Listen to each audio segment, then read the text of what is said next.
So what if I told you that all of the economic data that the government gives us and all of the economic data that drives financial markets is manipulated, all right?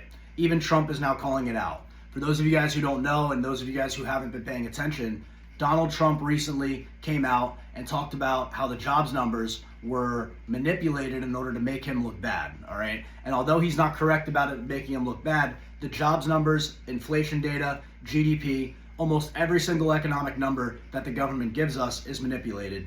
And in this video, I'm going to break down exactly why and how the government manipulates this data and what this looks like and what you should do as an investor in either the crypto market or other investments in general.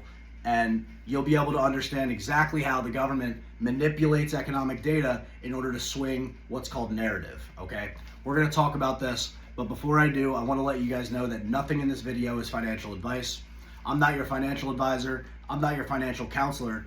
What you decide to do with your money is up to you, and you need to take responsibility for your buys and your sells. So the first thing that we need to understand about this is that we live in what's called a narrative-based economy, all right? A narrative-based economy. So what does this mean? A narrative-based economy is basically saying that financial markets move not based off of real economic data, not based off of real economic health. It's based off of narrative. So what do I mean by narrative? If the news and everybody and all the financial experts are saying that the jobs numbers are healthy, the economic data is healthy, inflation is strong, inflation is low, and the economy is resilient, like a lot of these people on CNN and a lot of people on mainstream media say, then people are going to base their financial decisions, their political decisions, etc. on that. So if people believe and people are told that the economy is doing very well, then people are going to act and behave based on that narrative, okay? The stock market is at all-time highs, not because the economy is necessarily healthy, but because people believe that it's healthy and therefore they think that it's safe to be able to buy assets, all right? So we live in a narrative-based economy, and this economic data is the main thing that drives the narrative of the narrative economy, all right? And so the economic data that people are presented are perceived as objective, okay? They're perceived as objective. So if people read economic data, they think that they're looking at the data, they think that they're looking at the evidence of a good economy, but the truth is that a lot of these numbers are strongly manipulated, and I'm going to break down exactly how and why. And the numbers shape everything, okay? The numbers shape markets, financial markets, whether investors and big asset managers buy and sell assets. It drives politics, so the narrative on a specific politician will be determined based off of the economic data, okay? If you guys know, during the last election, there was a lot of economic data comparisons between Donald Trump and Joe Biden in order to see who was the better fit, okay?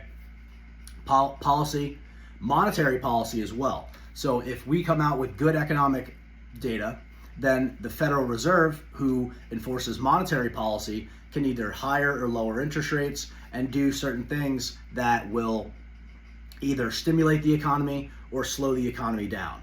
Okay, so this economic data, basically everybody makes decisions.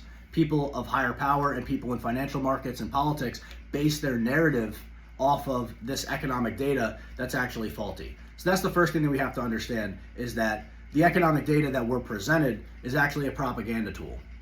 And the other thing that we have to talk about is that in order to understand how this is rigged, we need to understand how it's measured, how the inflation is measured, how the GDP is measured, and how the jobs numbers are measured, so that we can understand if they're legitimately measuring these economic indicators or not, okay? So the first thing that we need to talk about when it comes to this economic data is the idea of expectations and revisions, all right? Expectations and revisions. So what are expectations and revisions? Before any type of headline number comes out, let's say it is the August jobs numbers, there is something called the headline number, and then there's something called the expectation. So before the headline number comes out, there's another number that's important for the headline, known as the expectations of that number. So if unemployment rate is, let's say it's 20%, all right? Let's say unemployment is 20%. 20% of the US economy is unemployed. But the expectations, let's say they come out with the expectations before the headline number comes out, and it says that it's, the expectation is 18% unemployment, okay? And it comes out that the unemployment, let's say it's 16%. So it's better than expectations, right? The expectations is what determines the standard of the headline number. So if the headline comes out, the headline number meaning the official announcement of the data. So they will come out and say, we expect to have an unemployment rate of 20%. And let's say unemployment rate isn't quite 20%, let's say it's 18%. 18%. Well, all that's going to come out on the news, all that's going to come out in articles is that the jobs numbers exceeded expectations. It exceeded expectations. We were only expecting an 18% unemployment rate, we were expecting an 18% unemployment rate, but let's say it was only a 16% unemployment rate. That's a bullish narrative, and people buy the market in the short term, prop up markets because it beat expectations, right? So as an alternative case, let's say unemployment is only 4%. Let's say the unemployment rate is only 4% and the expectations is 6%. Let's say they say the expectations is, we expect that the unemployment is going to be 6%, but then the unemployment rate actually goes in a lot higher than that, right? Let's say unemployment is 8%, all right? Let's say it doubled. Then that's a bearish narrative. Even though it's less unemployment, right? It's less unemployment overall, it's a more healthy economy because it failed expectations, because the expectation was 6% and then the actual unemployment number was 8%, that's a bearish narrative. Even though an 8% unemployment rate is better than a 19% unemployment rate, people base their decisions off of, in the short term at least, based off of expectations, okay? So that's the first thing, is that we have to understand that every headline number comes out with expectations, and the short-term price action of the assets and of markets and of narrative and sentiment is based on whether or not it beats expectations or not. It's not actually whether or not the economy is doing healthy or not, or whether it's a healthy unemployment number. A lot of the time, it's based off of the expectations. The expectations is 10%. If it goes to 12% unemployment, then that's a bearish narrative. However, if it goes to 8%, then that's a bullish narrative, and people buy assets and people get bullish on the economy. It makes no sense, but that's one way that they use to manipulate financial markets in general, okay? So let's break down the jobs numbers first. Let's break down the unemployment number, and let's break down the jobs numbers first and explain exactly how the jobs numbers and the unemployment data is manipulated. So before 1996, the National Bureau of Labor Statistics used an indicator known as the U6 indicator, okay, the U6 indicator. Now, after 1996, they decided to stop paying attention to the U6 indicator, and they started to use the U3.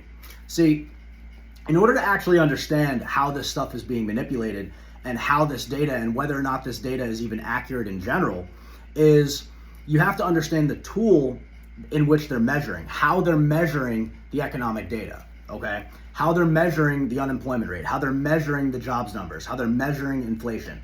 And in terms of the jobs numbers and in terms of unemployment, the National Bureau of Labor Statistics switched the way that they measure unemployment and switched the way they measured the job market in the United States, okay?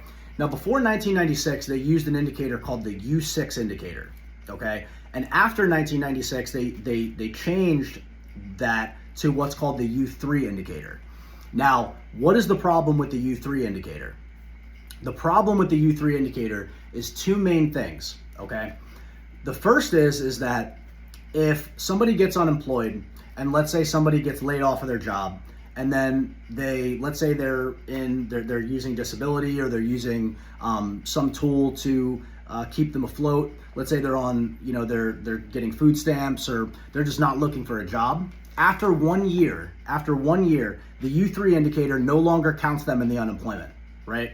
They don't count them as unemployed in America. So if you get laid off of your job, or you quit your job, or whatever the case may be, and you essentially stop looking for a job after 1 year, they stop counting you in the unemployment. So all the people that lost their jobs during COVID and just never got another job, and let's say they're just living off of the government's government programs, they're not counted in the unemployment number anymore, right? They're not counted. Whereas in the U6 before 1996, they were counted in the unemployment number, right? So all those people that aren't looking for jobs, if you stop looking for a job after 1 year, right, you no longer count in the unemployment number, all right?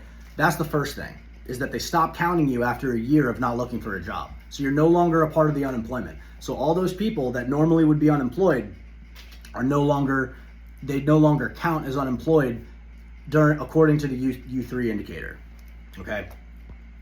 The other thing is that part-time gig working jobs, gig working jobs count as jobs, right? So instead of there being a healthy full-time job for somebody working considered employed, fully employed, if you have a part-time gig, let's say you work Grubhub, let's say you do Uber, let's say you do all those things, they count you as being fully employed. So if you have, instead of having one healthy job, you have a bunch of people having multiple part-time jobs, then they still count that as 2 or 3 jobs, even though they're not actually jobs. If these indicators were measured correctly, so with the U6, the unemployment rate would probably either double or triple, because all those people that aren't in the unemployment, they don't count in terms of how they measure unemployment. So when the Federal Reserve comes out and says unemployment is 4.2%, like they did last time, then what they're basically saying is that the number that they're giving you, the way that they're measuring that, is 4.2%. But the actual number is much, much higher than that. The actual number is probably close to 8%, according to the U6, which is a more accurate measure. It's not perfect, but it's a lot more accurate view of unemployment and the jobs health in America. So if somebody creates a bunch of part-time jobs, that counts as being fully employed, even though those people are probably still searching for a full-time job, okay? The other thing that we have to talk about is seasonal adjustments. So during Christmas time, as an example, more people are hiring more people. Why? Because people are buying more stuff because it's the holidays. People are getting gifts for their friends and family. And so they have seasonal adjustments based on that increase or decrease of labor participation, okay? On top of that, not only that, but government jobs, all right? We're gonna talk about government jobs as well. So a lot of these jobs that are created, specifically during the Biden administration, were government jobs. Government jobs. So government jobs are unproductive jobs in most cases, not all cases, but a lot of government jobs are not leading to the production of goods and services in the economy, right? So when somebody says we created 100,000 jobs, let's say the jobs numbers come out and they say that, well, we created 100,000 jobs. We created 100,000, but 80,000 of them are unproductive government jobs. Well, then what that means is that a bunch of jobs were created, but the jobs aren't productive jobs. They're not manufacturing jobs. They're not jobs that provide a service. They're not jobs that lead to the production and the increase of the supply of goods and services, and therefore they're not jobs that result in the production of the economy, okay? So government jobs, a lot of the jobs that are created are government jobs. They're not productive jobs. And so that's another way that they skew. If the government just creates a bunch of jobs and hires a bunch of people to not produce goods and services, well, that is actually just taking from the economy instead of giving to the economy in the result of goods and services being produced. So the point is that just because the government just creates a bunch of jobs, that doesn't necessarily lead to an increase of the supply of goods, which would make prices come down because it would be an increased supply. And so that's how the jobs numbers are manipulated in 2025. In summary, the jobs numbers are manipulated because of the measurement tool in which they use to measure unemployment, leaving out key things, as well as including government jobs that are not productive jobs. In fact, if anything, they take and they steal from people who are producing, and then they just print money off of the printer, leading to inflation, taxing the other people in the economy. So that's the thing about the jobs numbers and the unemployment number and why it's rigged and manipulated. So the next thing that we're going to talk about is inflation, all right? You guys know I love talking about inflation, and you guys know that I love talking about how the inflation number is cooked and manipulated, and I'm going to break down exactly how they are right now, okay? So the first thing is, this is the first thing that we have to understand about inflation, okay? The definition of inflation right now is an inaccurate version of inflation, right? So the definition of how they define inflation and how they define CPI is the increase of consumer prices, okay? The increase of consumer prices. So prices going up means inflation goes up, but that's not what inflation actually is, all right? Inflation is not the increase of consumer prices. It's not the increase of prices, right? Inflation is the expansion of the money supply, okay? Inflation is the expansion of the money supply. The reason why they changed that definition is so that they can blame the private sector and blame corporations and private businesses for inflation and increasing prices. But the thing is that that's not actually what inflation is. Inflation is the expansion of the money supply. And the reason why they don't want people to know that definition of inflation is because if they knew, then they would know exactly where inflation comes from. And where does inflation come from? Inflation comes from the government. The government prints government currency, and then they increase the money supply. And then that money supply eventually gets circulated down into the economy, which is used to then bid up prices. So that's the first thing that we need to understand about inflation, is that inflation is not the increase of prices. It's the expansion of the money supply, which the government does and the Fed does. Okay, so there's three ways to measure inflation, okay? Three main ways, all right? There's the CPI, which is the Consumer Price Index. That's the prices that consumers pay, people who are shopping at stores, people who are buying goods and services, normal consumers like you and me. Producers, the PPI, aka the Producer Price Index, this is the price that producers pay. Okay, so this is the price that businesses pay, this is the price that producers pay in order to produce goods and services. And then the PCE, okay? Those are the three ways that you measure, that inflation is measured, and that's what is measured by the Federal Reserve and drives their decisions, all right? So the first thing that we need to talk about is weighting changes, okay? So I think it was 2023 was the last time there was a change of the weighting. So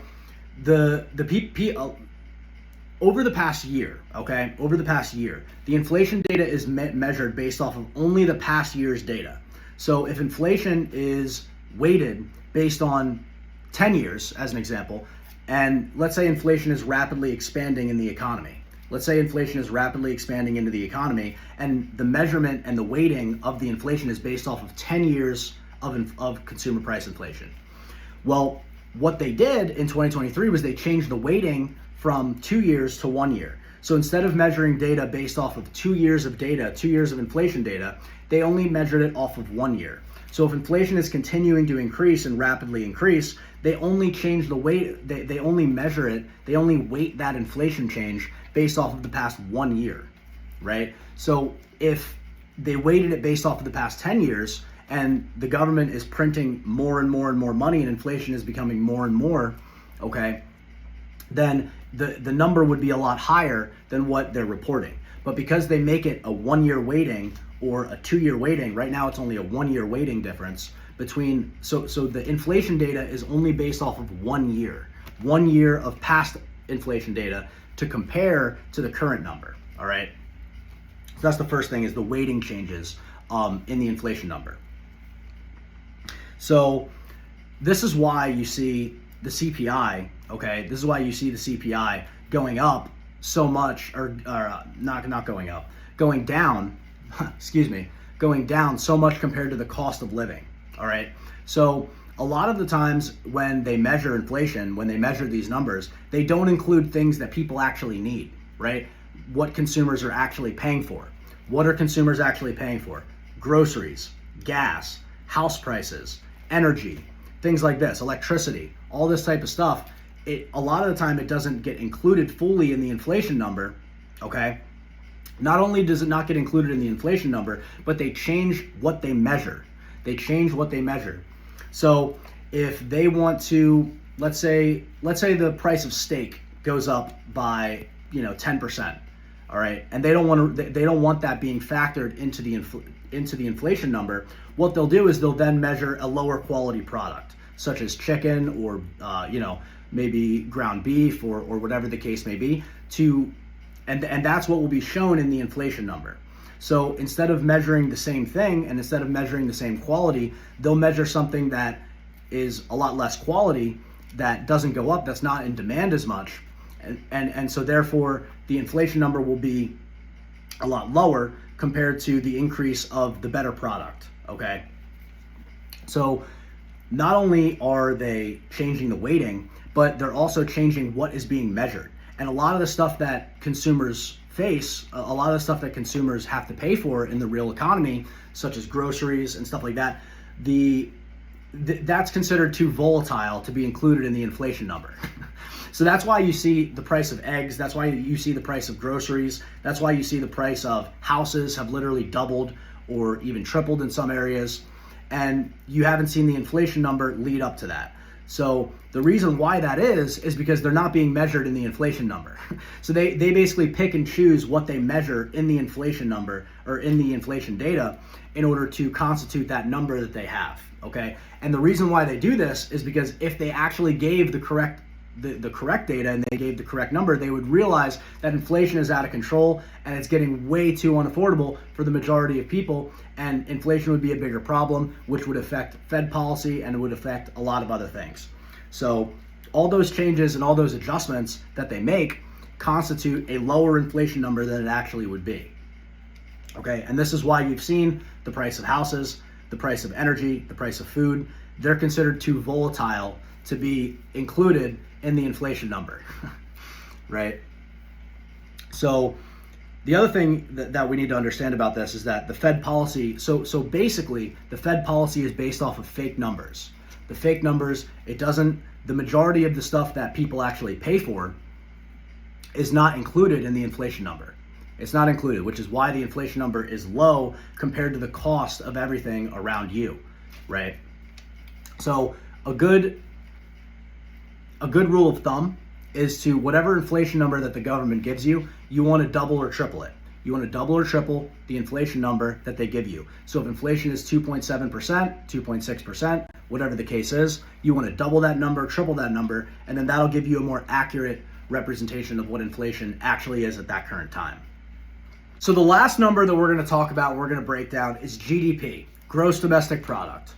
And for those of you guys who don't know, I'm sure you guys have, if you guys have taken a basic econ course, that GDP is gross domestic product, and it's the main thing that drives, or that is believed to drive, the growth of an economy. So if GDP is going up, then that means that the economy is growing. And if the GDP is going down, or if it's at a stagnation, that means that the economy is stagnating or falling in production. Historically speaking, what you would consider a recession would be 2 consecutive quarters, so 6 months consecutively of negative GDP growth. So if the GDP number goes negative, then we're considered to be in a recession, okay? And this is a bunch of nonsense, and I'm going to explain exactly why right now. So the first thing that we need to talk about is what is included in the GDP. And I'm going to break down the key things that is included in the GDP that inflates the number and makes it higher than it actually is. All right. So the first thing is, if we look at the manufacturing index, we look at manufacturing numbers, even the service sector recently, we see that all these numbers are dropping, yet GDP is going up. Why is GDP going up despite all the productive jobs and all the productive indexes falling? Okay, we've been in a manufacturing recession in the United States for a very long time. And the reason why is going back to the government spending. Government spending inflates GDP. So what do I mean by the government inflates GDP?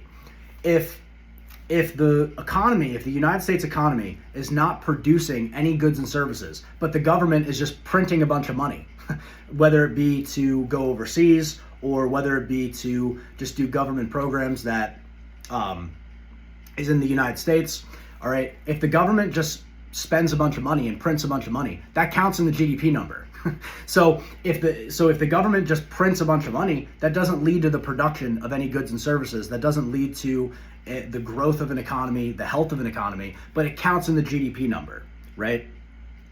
So the other thing too is that because the inflation number is so skewed, and because the inflation number is so manipulated, the real GDP number, aka GDP accounted for with the inflation, so you would basically compare the GDP not in nominal terms, but adjust it for inflation. So if GDP growth is 4% and inflation is 3%, then that would be a real GDP growth of 1%.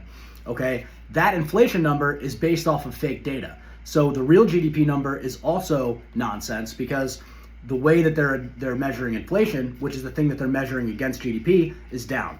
On top of that, if you take out a lot of the inflation number, if you take out the government spending, if you take out the government spending of the GDP number, what you realize is that a lot of the times there's no growth. There's no GDP growth in a lot of countries, but specifically we're talking about the United States. If you subtract inflation, especially the real inflation, and you subtract government spending, what you realize is that the GDP growth is non-existent, and in fact it's a lot of the times negative. So essentially what I'm saying is that the GDP number on top of the unemployment, jobs numbers, and inflation data is also skewed, okay? So the GDP number can increase like it has been. The GDP number of the United States, the GDP can increase in the United States while productivity, wages, and job health get worse. And this is exactly what we've seen in the United States, and this is exactly why people are so confused about the positive economic data, yet people are reporting bad economic conditions. And this is exactly why. The reason why is because the government just prints a bunch of money, that doesn't lead to the production of goods and services, that doesn't lead to more jobs being created, that doesn't lead to economic health. It does not lead to that. So the GDP number, on top of the jobs numbers, on top of the inflation number, is also skewed. The GDP number is skewed because of the government spending and the inflation number being bad. If you subtract inflation and you subtract the government spending, then you realize that the United States economy has been in a stagnation at the very least for a very long time. So we just broke down the jobs numbers, we just broke down inflation, we just broke down the GDP. Now we're going to talk about the grand slam. Now we're going to talk about revisions. All right, my favorite part of this whole thing is the revisions. So after these fake numbers come out, after the government's headline number comes out initially, 3 to 4 times after that, we get what's called data revisions. So what are data revisions? So after the headline number comes out, months later, what the government will do is that they'll then come back and they'll go back and they'll revise the data afterwards. But there's a key to this that a lot of people don't realize, is that nobody pays attention to the revisions. So if let's say they come out with $100,000, or not $100,000, 100,000 jobs, all right? And then a month later or 2 months later, they go back and revise that data down, 80,000 jobs, just like we saw with, similar to what we saw with Donald Trump recently. So they'll go back and they'll measure that job, they'll go back and revise that data with the new information that they have, and they'll revise the data down. So the initial headline number, the one that everybody's paying attention to and the one that everybody's thinking about, it says 100,000 jobs. But then they'll go back months later and revise that previous data down. They can revise it down 80,000 jobs. 80,000 jobs. So it's an 80% cut in the jobs. So what this means, but the thing is that nobody cares about the revised numbers in most cases. A lot of the times they don't even care about the revised numbers because everybody's already focused on the new headline number that's going to be revised later. So what we see is that we see that a lot of the time, I believe it's been the past 6 months straight, don't quote me on that, it's been 6 months straight that the number is always revised down. So the headline number is always more positive in most cases, not in every case, but in most cases, it's more positive than after all the revisions are done, it goes way down here. But nobody cares about the revised number anymore. Everybody's worried about the new headline number that's coming out this month that's going to get revised down later.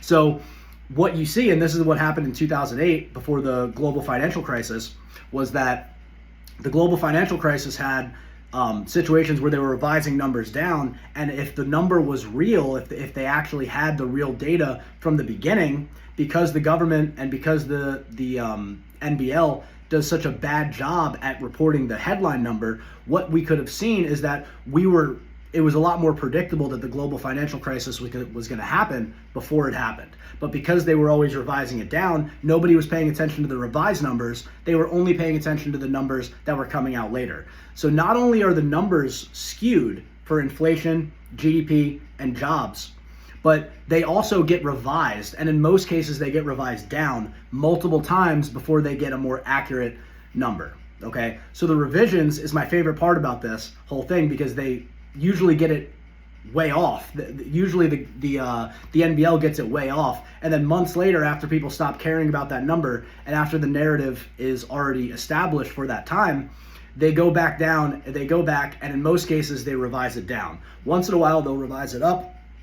They'll revise it up once in a while, but in a lot of cases they'll revise it down, and then the real health of the economy goes down. And if you look at all the revised numbers back after they come out, what you realize is that there's never really a bullish number at all. But people don't care because they're focused on the headline number that's coming out next. That's going to drive markets in the short term. So another reason why the government data is manipulated is because of the revisions. All right. So that's revisions. So what is my solution? What is my solution? With all of this information that I've given you in this video, what is the solution for you, and what should you do as a result of this?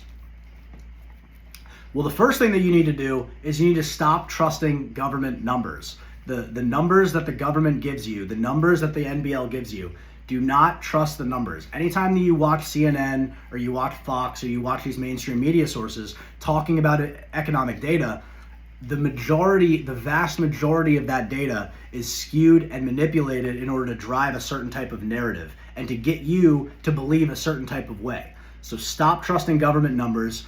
They're manipulated and skewed. All right.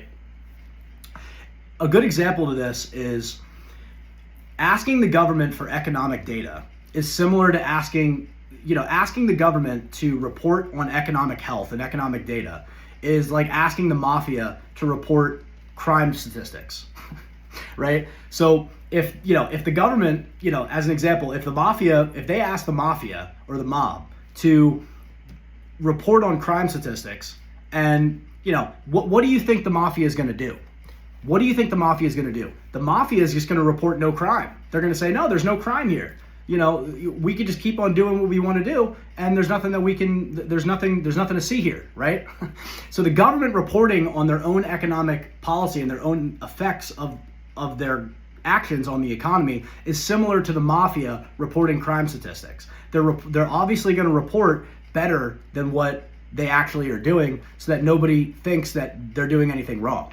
But if people actually understood what the government does in order to manipulate this data, they would stop taking it They would stop taking it seriously, and they would start to think for themselves. So what you should do as a result of this is that you should turn to crypto. Obviously, this is a crypto channel. And you can't manipulate Bitcoin. You can't manipulate any of the cryptocurrencies. They're public blockchains, and there's transparency, fully transparent, and everything is on the blockchain, published and verified. They can't manipulate data. Well, there can be some data that's manipulated in the crypto market, but not on the blockchain. All right, everything's transparent and you can see everything. And this is exactly why this faulty economic information was exactly why Bitcoin was created in the first place in 2008, ahead of the global financial crisis, when the government lied to the entire population about the economic data, and it resulted in a lot of people getting hurt, and it resulted in a financial crisis, and then Bitcoin was created. So I encourage you guys to get into crypto. I hope you guys like this video, a different style video today, but if you guys want to get a coaching call with how to get into crypto safely and how to start changing your financial future, you guys can jump down in the Telegram and message me privately and get a coaching call with me. All right, Instagram, Chase Your Grace, TikTok, Chase Your Grace. Like this video, subscribe to the YouTube channel, and let me know what you guys think about this in the comments. Thank you, and bless up.